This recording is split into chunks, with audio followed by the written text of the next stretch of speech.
శివరాత్రి జాగారానికి వచ్చిన మిత్రులందరికీ హృదయపూర్వక నమస్కారాలు. చాలామంది ఆహారాన్ని జయిస్తూ ఉంటారు, చాలామంది వ్యసనాలు జయిస్తూ ఉంటారు. గుడాకేసులో ఉన్న ప్రత్యేకత ఏంటంటే నిద్రను జయించటం. నిద్రని చాలామంది నిద్రకి మార్నింగ్ ప్రోగ్రాలకు కానీ మార్నింగ్ కొన్ని మా ప్లేసుల్లో కూడా అటెండ్ అయ్యేదానికి నిద్ర ప్రాబ్లం ఉంది, మామూలుగా లేదు. బట్ గుడాకేసులో అది ఒక రికార్డు.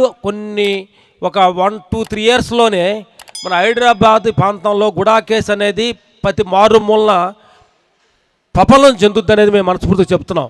ఎందువల్ల అంటే నిద్రని ధ్యానంగా మార్చుకునే ప్రక్రియ కనుక్కున్న అచ్యుత మాస్టర్ గారికి హృదయపూర్వక థ్యాంక్స్ చెప్తున్నాం. మాస్టర్ గారు వెరీ ప్రక్రియ. నేను ఈ మాస్టర్ గారికి ఒక 2 months ముందు కలవకముందు అప్పుడు నిద్ర దగ్గర కొద్దిగా పాపులంగా ఉంటుండేది. ఇప్పుడు నన్ను చూసి నిద్ర భయపడుతుంది. నిద్ర కోసం కాదు, నేను పడుకున్నానంటే నేను ధ్యానంలో ఎప్పుడు పడుకున్నామో ఎప్పుడు లెగుతుండో తెలియకుండా కూడా ధ్యానానుగోలో అంత నిమగ్నమే నైట్ ఫుల్గా నా ధ్యానం జరుగుతుంది. దానికి గురుగారేను దానికి ప్రథమ కారకుడు. Thank you master.